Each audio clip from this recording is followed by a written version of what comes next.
वादी कागान कुदरत की वादानियत का एक हसीन शाकार है और जब सूरज अपनी तमाज़त से माहौल को गरमा रहा हो तो इन हालात में बर्फ़ की सफ़ेद चादर में लिपटी मलका पर्वत और झील सैफ अल मलूक आंखों को एक अजब सी तस्कीन का एहसास दिलाते हैं। और यही वजह है कि सयाहों ने शाराए कागान की खुलते ही इन दिलफ्रेब नज़ारों से लुत्फ़अंदोज़ होने के लिए वादी का रुख कर लिया है। बहुत ज़बरदस्त है यहाँ का वेदर। जब हम आए हैं तो स्नोफॉल हो रही थी, रात में हमने बॉन फायर किया, बहुत मज़ा आया।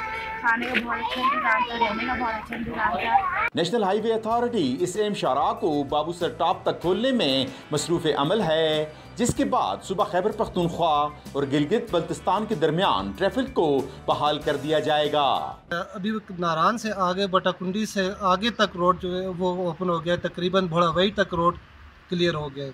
और मज़े की बात यह है कि इस दफ़ा झील सैफ अल मलूक का रोड जो तकरीबन जून के फर्स्ट वीक में ओपन होता था, इस दफ़ा वो भी ओपन हो गया है। माह श्याम के आगाज से कबल वादी में सयाहों की एक बड़ी तादाद की आमद मुतवक्के है।